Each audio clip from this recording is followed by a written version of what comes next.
done in secrecy. And I've seen the Senator Boni Khalwale, the astronomical and ranking member of this House, trying to raise an issue of fertilizer, Mr. Speaker, where people were being told in Kakamega is subsidized, yet the county was selling to them and misappropriating funds, Mr. Speaker. So this issue of pending bills, we must agree how to handle, Mr. Speaker. Number 4, Mr. Speaker, on the shared functions. Mr. Speaker, you are aware industrial parks were being set, where counties were supposed to give 250 million. We don't know if you reduce these amounts, where will the counties get 250 million to put in industrial parks? Mr. Speaker, another function was community health volunteers, CHVs. If you touch this money going to counties, where will you get money to pay for CHVs? Those are shared functions between national and county governments. Mr. Speaker, even on the issue of subsidized fertilizer, we had pushed, like for example, for us who come from farmers, predominantly farmers, we wanted to have a subsidized fertilizer program in terms of last mile distribution of fertilizer. Mr. Speaker, these are shared functions between national and county government. Today in the afternoon, Mr. Speaker, we were discussing on the establishment of disaster management authority across the country, the bill that just came from the National Assembly, Mr. Speaker. In that aspect, we have not in any way. So, Speaker, it is sweet and sour. For us who have problems, so now, for example, in Nandi, there are no developments. You heard the other day, I've been saying Nandi is the headquarters of corruption. I've been vindicated. The other day, the payroll of the county was saying there were 1,800 ghost workers. Some of them were siblings to the governor. Others were campaign soloists for him. Others were radio callers, Mr. Speaker, who hero worship cultism of the governor in Nandi, Mr. Speaker. Others were what we call court chesters and political brokers that appear that have never stepped on the duty stations of any of those. Even one of the lead soloists of his song was never vetted as a chief officer of education, but he was earning money, yet he was not a chief officer, Mr. Speaker. Even the radio callers who have been insulting Senator Cherargei for 24 hours, I didn't know they were on payroll of the county until it was exposed the other day. The hero worship the governor, and if the senator is questioning the governor on development in Nandi, you bash them the whole in the morning show of famous radio stations, Mr. Speaker. Mr. Speaker, if you have worked in a Chinese restaurant, there is a food called sweet and sour. While I want money to go to Nandi, I also feel sad that that money might not do the intended functions in Nandi County. Every senator here, including yourself from Bomet, Mr. Speaker, we want money to go to Mashinani, but we cannot see. By the way, Mr. Speaker, there is a song that says when you look outside the window, that is a reggae song, there is nothing to smile about in our counties. As we saw Kapsabet County Referral Hospital, you cannot find even Panadol, Mr. Speaker, in Kapsabet County Referral Hospital. And that is why when you are in Kapsabet town, don't think we are doing well in terms of business. There are so many chemists and pharmacists, Mr. Speaker, because there are no drugs in Kapsabet County Referral Hospital.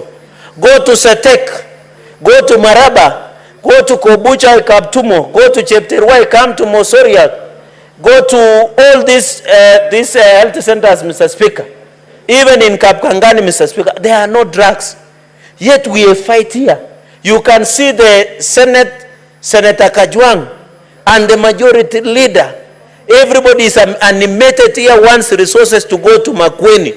But do we see value for the money that we are pushing for, Mr. Speaker? And that is why I always feel that there are two institutions that have let us down, Mr. Speaker, as I come to winding up. Is the EACC.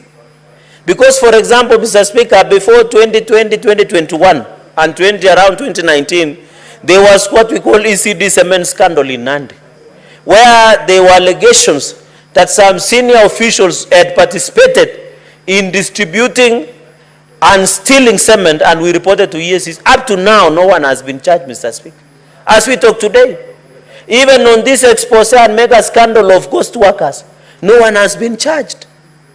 And by the time you give somebody appointment letter, Senator Manso, and he knows this under labor relations laws, and you as a senior counsel in this country, there are minutes, There is interview, there is advertisement, there is enroll to IPPD, Mr. Speaker.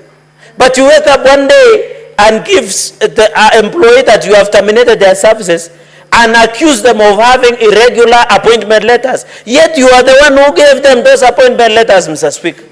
That is the tragedy that we are seeing in this county, Mr. And that is why I'm saying it's sweet and sour. Because we want money to go to counties, I am passionate that even Nandi should get even 20 billion per year through finance. Because I want to see maendeleo in mashinani, Mr. Speaker. But that money goes to enrich a few county elites, Mr. Speaker. People who are becoming overnight millionaires. And that is why we are creating 47 billionaires across counties, Mr. Speaker. Because the money we allocate here, we fight hard. And you have heard, Mr. Speaker, whenever you go to mashinani, the governor will always don't even recognize the effort of Senator Khalwale. Despite fighting that money should be, more money should be allocated to Kakamega County, for example, Mr. Speaker. So, Mr. Speaker, I want to challenge the EACC and DCI, and also COB, control our budget. Let us ensure the money. Mr. Speaker, you know, you and me know, the economy is not doing very well. Kenyans do not have money. We want taxes. The other day you saw the Finance Bill 2024 collapsed when GNC decided to visit the House, Mr. Speaker. And I can see on table of clerks a number of GNCs.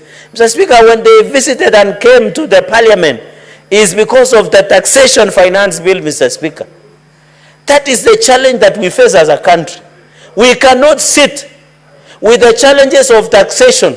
And I'm happy, CS Mbadi, Mr. Speaker, said the other day that the VAT will come down from 16% to 14%. Even on payee, the taxes that are meant.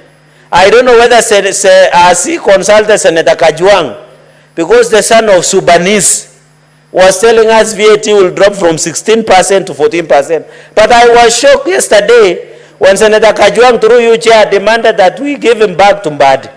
Yet the Sudanese is trying to work hard in ensuring that he fix the economy, Mr. Speaker, through the broad-based, Mr. Speaker. So I must admit, and I want to challenge the Finance and Budget Committee, and I can see a number of members, 3 of them, Mr. Speaker. Kindly, please, Mr. Speaker, maintain 401 billion. I have not seen you